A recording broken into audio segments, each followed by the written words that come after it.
Hallo ihr liebe Leute, hier ist wieder der Yankee mit Let's Play Gothic auf Pelzig und es ist Silvester, ihr liebe Leute.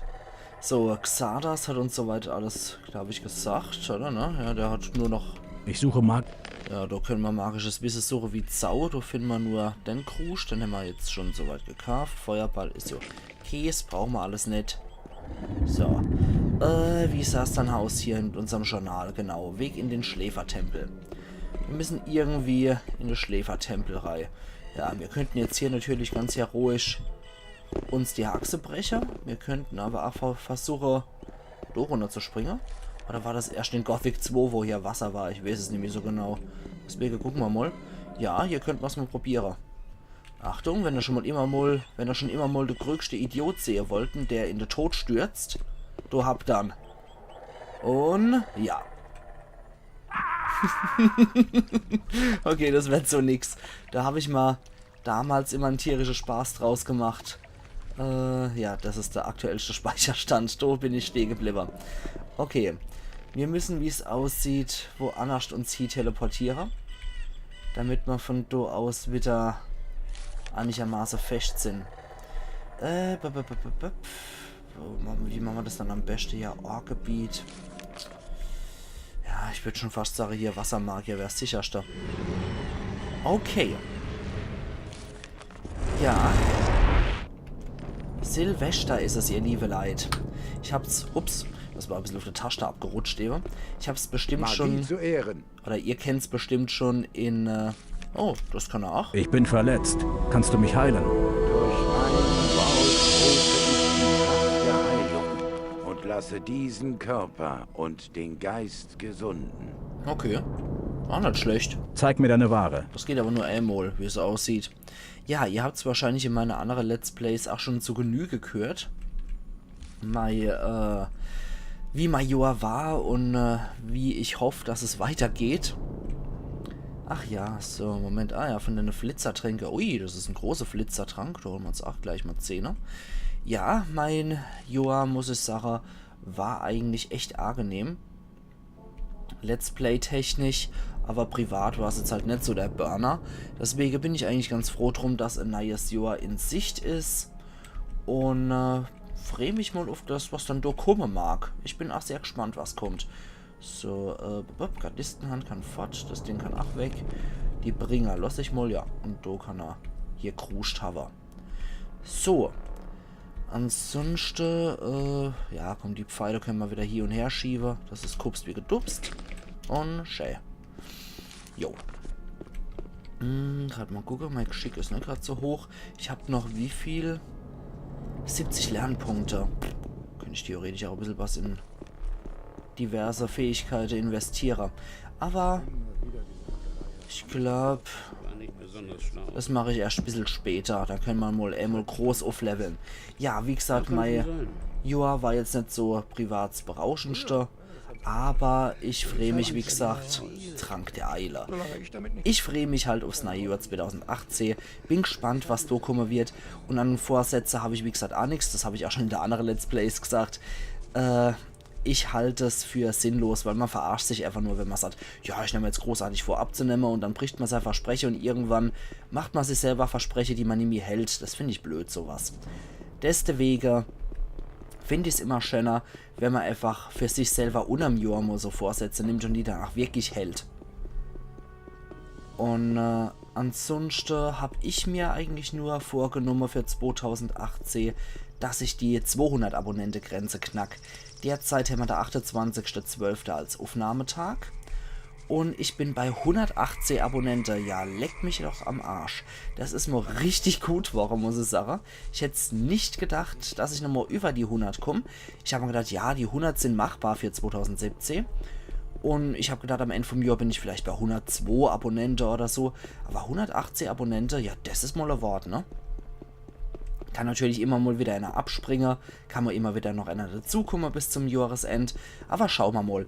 Ich bin euch auf jeden Fall alle sehr, sehr dankbar. Ihr habt mich zu dem gemacht, was ich bin. Ihr habt mich zu dem Let's Player gemacht, der immer weiter animiert worden ist, weiterzumachen. der immer gesagt kriegt hat, ja komm Yankee, das ist gut, was du machst, mach noch weiter. An all meine Stammzuschauer, an alle, die mich neu abonniert haben und mir eine Chance geben hier für das Jahr. Vielen lieben Dank, dass ich Teil von eurer Unterhaltungswoche bin. Und ich hoffe, wir haben nach 2018 noch eine schöne Zeit miteinander und können da Let's Play technisch auch weiterhin nochmal durchstarten. Mich steht sehr frei, weil mir macht das Hobby unglaublich viel Spaß. Und es ist eigentlich schon ein fester Teil von meinem Leben und von meiner Freizeitwoche, könnte man sagen. So, jetzt nochmal du hier. Wie Stabeißer. So. Und ja, einfach nur großes, fettes Danke, was von Herzen kommt, an euch alle, die mich hier abonniert haben, um mir einfach die Chance geben haben, dass ich mein Hobby wirklich ausleben kann. Ich muss dazu sagen, das habe ich bei der anderen Let's Plays, glaube ich, nicht gesagt, das war früher immer so ein Traumberuf von mir, könnte man sagen. Damals war es halt in den 90er so, sagen wir mal, GameStar-Moderator oder GameStar-Redakteur wäre. Das war so der große Wunsch von mir, könnte man sagen. Weil ich fand es schon immer großartig, die Vorstellung zu zocken und fürs Zocken bezahlt zu werden. Und dann nochmal drüber zu schwätzen, wie das Spiel so ist und was man nur für Möglichkeiten hat und Kritiken zu schreiben und so. Das war immer etwas, was mir sehr viel Spaß gemacht hat persönlich. Und deswegen war Let's Player dann, als es so rauskam, habe ich mir auch gedacht, hey, das wäre eigentlich so der Job für mich, das wäre mein Traumberuf. Und ich hoffe, irgendwann könnte ich Let's Play sogar vom Hobby zum Beruf machen oder mein Hobby als Beruf. Das wäre toll. So, jetzt haben wir aber hier bei Urschak Freund mir gut, haben wir hier noch Ulumulu. Das können wir noch tragen. Und, okay, Urschak ist das egal.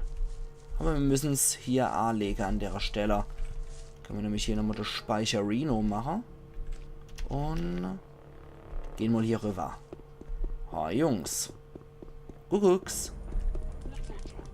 Na? Macht ihr mir was? Sieht nicht so aus. Hi, Orcibus Eroticus. Der macht mir nichts. Schnauft nur hässlich. Alter, das ist ja wie ein Gorilla, der sich laust hier, die Geräusche. Gucks. Und die machen wir wohl nichts. Servus. Da kommt der angejoggt, der Ork-Clan-Krieger. Der muss sich anscheinend hier das Ulumulu mal ein bisschen genauer angucken. Du ach? Bitteschön. Da ist Ulumulu. Hat alles in Ordnung, du Clan-Krieger. So. Kannst du auch wieder abwackeln. Hallo? Und die machen mal wohl wirklich nichts. Gucks. Ork einfach nur so. Der hat dann noch Kruschbarock. Da kommt noch einer Ark stampft. Ein Clan-Krieger wieder. Die müssen sich das offensichtlich ein bisschen genauer angucken. Und die respektieren das Ulumulu, wie es aussieht. Die trommeln hier ein bisschen und tanzen. Ja, ist ja gut, ne? Kannst wieder gehen. Genau, Ucha-Cha-Cha und so. Ork. Ja, aber dann geht halt die ganze Luzi hier ab. Die machen mir nichts. Sieht alles gut aus hier. Na, wie schaut's hier aus? Da ist ein großes, fettes Tor. Wow, Ucha-Cha-Cha. Ich gehe mal hier durch, wenn es euch nichts ausmacht, Jungs. Ne? Scheint euch nichts auszumachen, ne? Alles gut. Na, wie schaut's dann hier aus? Na, können wir... Leider können wir hier keine Taste drücken, um selber noch abzudancen. Du kannst wieder zum Tor zurück. So. Ja, abdancen können wir hier leider nicht mit der, ne? Und andere Schamane scheinen hier nicht zu sein. Zumindest nicht in dem Bereich von der Orkstadt. Aber ich glaube, da hätten wir durchaus ein kleines Problem gehabt, wenn wir uns so Durchkämpfe gewollt hätten. Ah, das ist ein Ork-Krieger, denn scheint's. Die scheinen auch nicht so wild drauf zu sein, sich mit uns anzulegen. Und was macht dann ihr an Silvester so? Das würde mich auch mal interessieren. Hi, du Jogger. So, geh wieder. Und, was ist da Unschönes? Ah, das ist anscheinend die Klärgrube. Du kackt jetzt jeder hier rein, wie es aussieht. Da sind noch Meniere. Und Tempelkrieger, Tempelkrieger. Okay, ich speichere mal lieber, bevor ich hier einen Frevel begehe und die mich trotzdem angreifen. So, ja, was habt denn ihr so an Silvester vor? Das würde mich auch mal interessieren. Habt ihr so spezielle Rituale, irgendwas, was ihr immer macht? Gebt mir doch einfach mal Bescheid. Würde mich mal interessieren. So, das habe ich aber auch schon in alle anderen Let's Plays gesagt. Ich finde es immer ein bisschen doof, wenn ich mich da ständig wiederholen muss. Aber auf der anderen Seite, Es gibt ja auch Leute, die nicht jedes Let's Play von mir gucken. Das kann ja nicht jeder so hardcore sein wie der Kai, der sich wirklich jedes Let's Play von mir anguckt. So hardcore sind die wenigsten. Da gibt es dann Leute, die gucken sich halt nur spezielle Let's Plays von mir an. So, Verwandlung Orkhund haben wir hier noch. Heilung 3-mal als Spruchrolle. Licht 5-mal.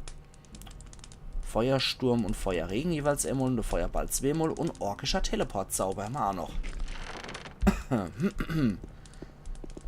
So, mit dem orkischen Teleport können wir auf jeden Fall auch rein in den Schläfertempel. Das ist auf jeden Fall ein Weg, den wir gehen können. Boah, ohne Abzug muss es auch ziemlich bestialisch sein hier mit dem Feuer.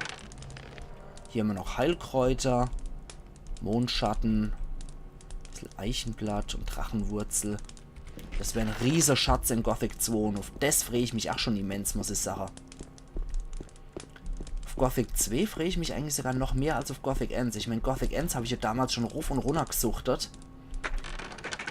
Aber Gothic 2, das war etwas, da habe ich jahrelang dran gespielt. Das habe ich mal zu Weihnachten geschenkt gekriegt. Und ich muss sagen, ich habe das jahrelang rauf und runter gespielt und habe das geliebt, das Spiel. Und es ist immer noch so. Ich finde es immer noch absolut großartig. Gehört immer noch zu meinen Lieblingsspielen mit dazu. Und man hat einfach so viele Möglichkeiten. Ich finde immer nur bei der Gothic-Reihe bei 1 und 2... Ja, zum Schluss stinkt es irgendwie immer ein bisschen ab. Gerade der Schläfertempel, oh, den finde ich etwas ätzend. Flash hat jetzt zum Beispiel auch geschrieben, er findet jetzt die freie Mine auch nicht gerade so toll. Da kann ich mir auch nur zustimmen. Das war wirklich nicht so das tollste Gebiet. Aber hier, der Schläfertempel ist fast noch ätzender, finde ich. Ja, das sind die Söhne von Geist, von denen der Urschak erzählt hat. 1, 2, 3 und 4. Ja, Ucha-Cha-Cha, ich weiß es. Geh wieder zurück zu der anderen. Und lass mich hier mal was machen. Ich weiß, ihr habt alle noch nie Ulumulu gesehen und so. Und wo geht's dann da entlang? Da geht's offensichtlich noch nicht zum Schläfertempel, ne? Gerade mal Lucky machen. Hier ist nämlich auch noch was. Ah, da hockt der Chef. Das ist wohl hier die Halle vom Boss. Der hat auch hier noch ein Horn. Was ist denn das für ein Ding? Dürfte hier irgendwo dabei sein, genau. Horn. Entschuldigung. Nichts großartig dabei. Einfach nur Horn. Na gut, nehmen wir das Horn vom Boss. Für die Orks gibt es anscheinend viele diverse Sachen, die von Interesse sind, die anscheinend, sagen wir mal, interessante Gegenstände darstellen zum Aufbewahrer. Grusch Warok, Grusch Pach, Grusch Urok, Grusch Brokda und Grusch Karok. Das ist wohl das Stärkste. Macht 75 Schaden. In der Hand von so einem Ork-Neandertaler ist es natürlich ziemlich heftig, die Waffe. Haben die auch stärker wie ein Ochs, die Viecher. So. Hier ist nichts weiter Großartiges. Und da geht es offensichtlich auch noch wo hier. Ja, hier hat wohl einer Beerdigung feiert. Gucken wir es uns mal an. Ja, was ist dann da Schönes? Rachestahl. So, so. Und hier drüber. So, zack. Aber es sah mal eher noch eine Zweihänderwaffe aus. Rachestahl. Wir gucken uns mal an. Götterhammer, Kruschdinger, Rachestahl. Das ist ein Zweihänder, ja. Ist etwas schwächer als die Kriegerstimme. Okay. Was haben wir hier ohne noch? Ah, da ist es Pinkelbäcker. Okay. Gehen wir mal ein bisschen Dusche hier. So. Vielleicht sind die Orks hier irgendwas deponiert. Weiß man nicht. Die werden sich wahrscheinlich auch denken, der dappische Fremde, der hier in unserer Kläranlage rumrennt. Ich meine, das Wasser hat ja schon so einen Gelbstich hier. Kikakaku köstlich. Na, gehen wir mal lieber raus. Jetzt riechen wir wenigstens auch wie die Orks. Das passt schon. Heieiei, ich muss mal kurz einen Schluck Wasser trinken.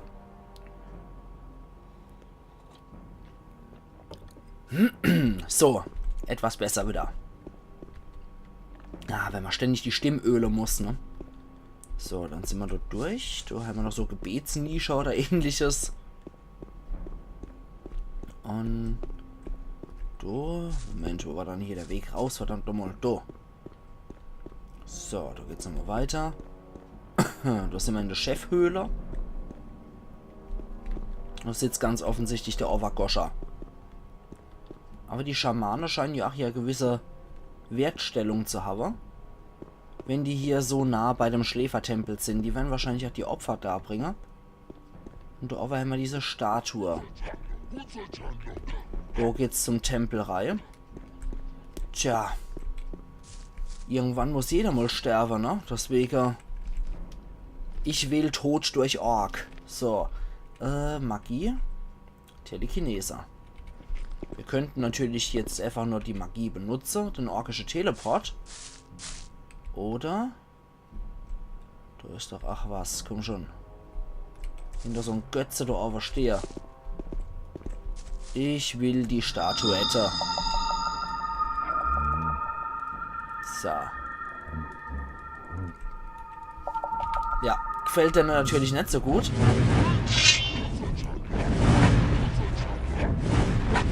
Es war generell, glaube ich, nicht so klug hier. Da ich hier gerade nicht so die Verteidigung gegen Feuer habe. Rennen wir erstmal so ein bisschen im Kreis, im Zickzack. So. Und.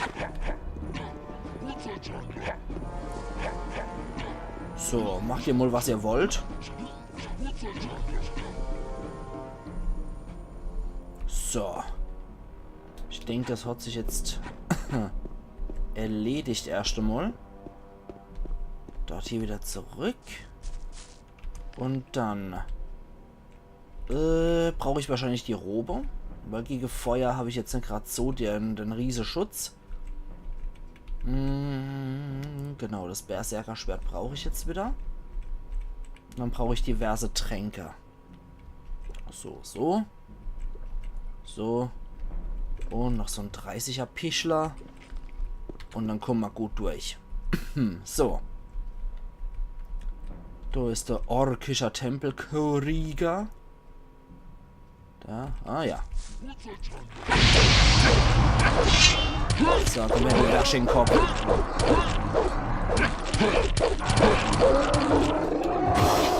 Alter Falter. Ja, der hat schon 400 Erfahrungspunkte gegeben, aber du dafür doch ordentlich ausgedealt, der Knorzer. So. Dann kümmern wir uns um die andere Type. Gegen die Schamane habe ich jetzt wahrscheinlich in der Wasserrobe ein bisschen mehr Chance mit ihren Feuerangriffen. So, schauen wir doch einfach mal.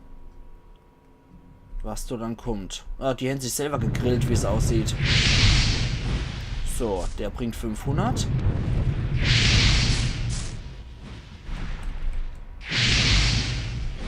So.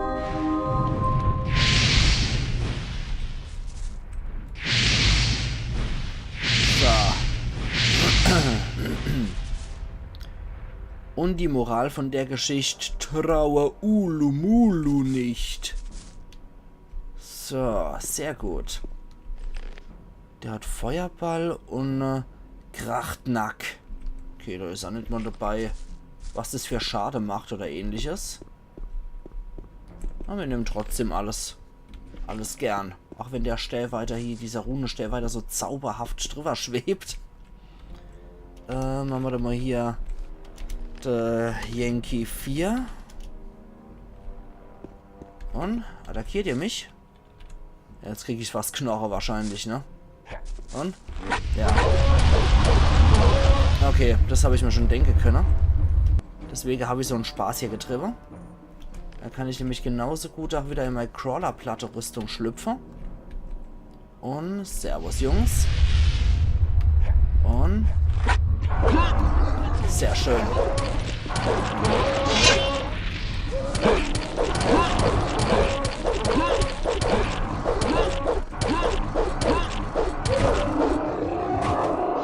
So. Da hat der Zauber jetzt auch mal richtig ordentlich was reingerobbt.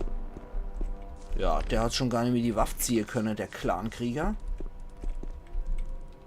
Und die Statuette nehmen wir natürlich auch an uns, so wie das Hab und Gut von dem Ork-Schamaner. Ausgezeichnet. So. So wird das gemacht. So machen wir das bei uns daheim in der Kolonie. So. Jetzt zischen wir uns noch ein paar Tränke rein. So, der gute Riesling ist reingepetzt und der da auch. So, jetzt muss ich gerade noch mal gucken. Der Yankee 4 wird nochmal gespeichert. Da gucken wir mal, ob wir jetzt ohne Ulumulu hier Bulu machen können. Oder ob die uns auch greifen. Macht ihr Ulemulle? Ja, ihr macht Ulemulle. Alles klar.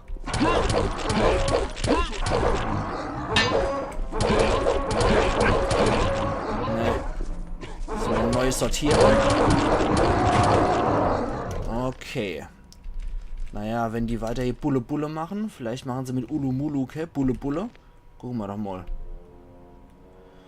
Wo haben Ulumulu? Da haben Ulumulu. So. Macht der immer noch Stunk? Der hässliche Kasper. Na? Nö. Die machen keinen Stunk. Okay. Ich habe zwar hier ihr geistige Elite abgeschlachtet, inklusive Clankrieger, aber so what? Hauptsache haben Ulumulu, ne? Gut, wenn man nochmal Level abkriegt, das ist nicht schlecht. Dann können wir jetzt hier rein. Ja, irgendwie. So, bitteschön. Die Statuette bewegt den Hebel. Wenn das nichts ist, dann nehmen wir aber auf jeden Fall eine bessere Waffe. Zum Beispiel hier Berserkerwort, das ist so derzeit unser Bestes. Und dann gehen wir mal rein hier in die schicke Bude, die Orkis hier vor Ewigkeiten erbauten. Muss das mal ein bisschen von außen nochmal angucken. Du kannst nämlich hier schönes Thumbnail generieren. Ja, ich denke, das ist doch ein schönes Thumbnail, was man dann generieren kann für Ab in den Schläfertempel. Ach ja, wie schön. So. Da gehen wir heute noch rein. Der Schläfertempel ist ein relativ übles Gebiet, muss ich sagen. Nicht nur was Rätsel und Pipapo und Gegner angeht, sondern auch was Abstürze angeht. Muss ich gleich mal sagen. Es könnte sein, dass ein paar Mal abstürzt. Ach ja. Es ist mir gelungen, in den Tempel des Schläfers zu gelangen. Ich habe nicht die geringste Ahnung, was mich erwartet. Aber ich werde es herausfinden. Okay, wenn du das sagst. Dann glaube ich dir mal. So. Ach du liebe Zeit, das ist auch nicht verkehrt. Das könnte auch ein schönes Thumbnail geben. Ist da was? War da was? Also das hat definitiv auch was als Thumbnail, finde ich. Und schön, dass hier überall auch nochmal die Erzhaufe sind. So. Ach ja. Da muss ich immer tierisch aufpassen, was ich da als Thumbnail nehme. Weil wenn ich so eine Episode zock, dann gucke ich immer noch die Episode durch und suche mal dann so ein schönes Bild aus der Episode raus, was ich dann halt als Thumbnail nehmen kann. Das ist mal mehr oder weniger, sagen wir mal, geht mal mehr oder weniger schnell. So, aber das hat auf jeden Fall was. Das sieht cool aus. Und ich würde sagen, an genau dieser epischen Stelle hier mache ich auch meinen Cut und nutze die Gelegenheit noch, um euch alle wunderschönes Silvester zu wünschen und gute Rutsch ins neue Jahr. Komm gut noch 2018. Wir sehen uns in einem Jahr, also morgen, wenn ihr wollt. Machen's gut, feiert schön, nur nicht so heftig. Habt einen wunderschönen Start ins neue Jahr. Ich wünsche euch was und vielen lieben Dank an euch alle, dass ihr mich abonniert habt. Und ich hoffe, wir haben auch 2018 weiter noch viel Spaß miteinander.